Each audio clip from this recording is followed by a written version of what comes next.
Most people think being funny is about having quick wit, perfect timing, or naturally being the funniest person in the room. That's why almost every How to Be Funny video teaches the same things: jokes, storytelling, and delivery. But after studying people like Matt Rife, Theo Von, and Kevin Hart, I realized something. They're all funny for completely different reasons.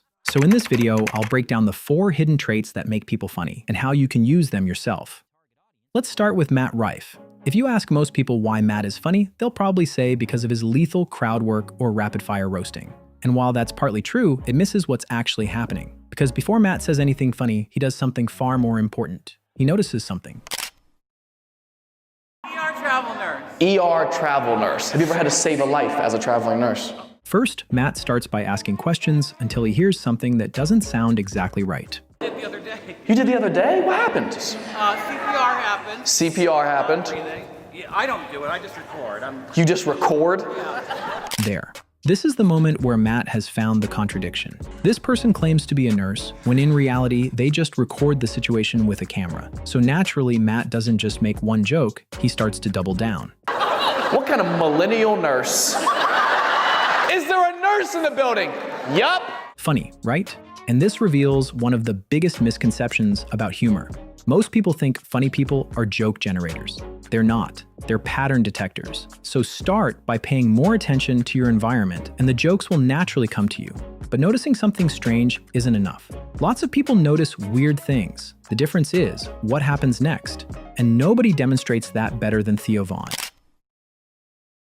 Really? I tried to commit suicide. Oh. I tried to OD on a bottle of Theragram M. You know those What is vitamins? that? Those vitamins? Yeah, I tried to OD on vitamins. When I And was what'd you 8. get? Just better? Watch this next clip to see how Theo applies this technique to make Joe Rogan laugh, leading to a hilarious ending. Dude, I thought I heard something outside, right? Which is kind of weird to even think of when you have a blender going, right? Now I have to go to my landlord, dude, who lives right down the hall. Oh, no. And tell him like, hey, man. 2:30 in the morning. I I'm got locked out. And the locked blender's out, on, the blender's son. going. Oh my God, he must have hated you. Oh, the blender shorts out and smoke happens. The fire alarm starts going off in the building right as I'm at his door knocking, right? Oh my God. So now he's pissed and he's like, what's going on? Told him that I was throwing a late Christmas party, dude.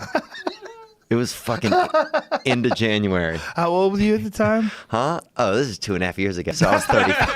I was 35. Notice how Theo didn't stop when he mentioned the broken blender. He kept the story going, following every strange occurrence with an even weirder one.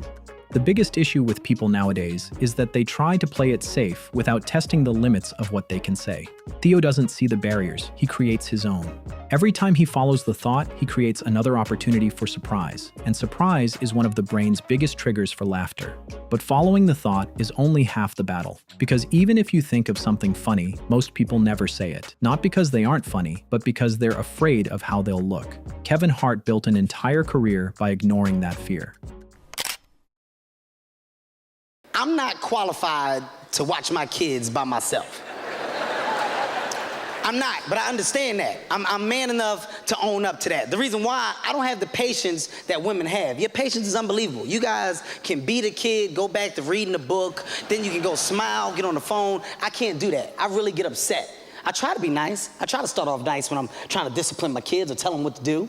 Hey, no, go, hey, come here, get off. Hey, no, look at me, no, hey, come here, because you're not, hey, motherfucker, but I'll punch you in the, God, please.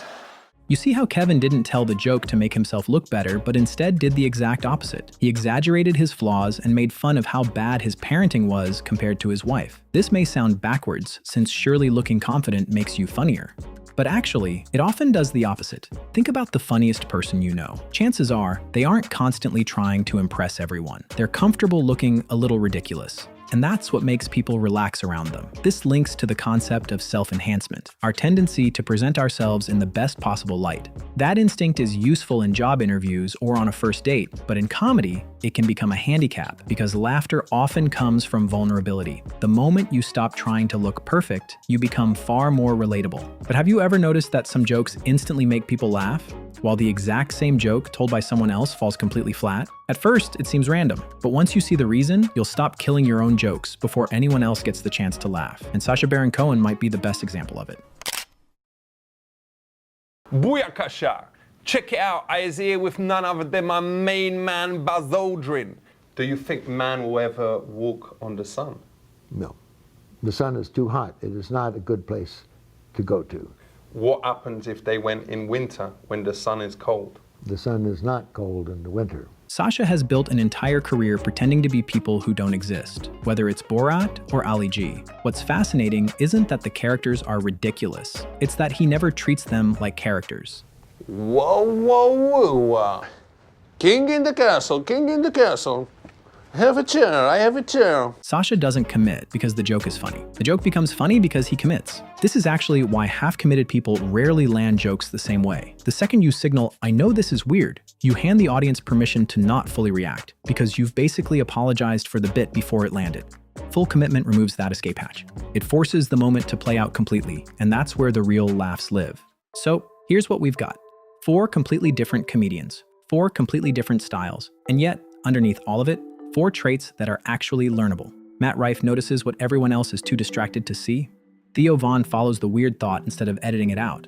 Kevin Hart turns himself into the punchline before anyone else can. And Sacha Baron Cohen commits so fully that there's no escape hatch, for him or for you. And that's really the point of this whole video. Funny isn't one thing, it's not a personality type, and it's definitely not something you either have or you don't. It's 4 separate skills, wearing 4 different masks. So if you've been telling yourself you're just not a funny person, you're probably not missing personality. You're probably just missing one of these 4 traits. Pick the one that felt hardest to hear. That's usually the one you need most.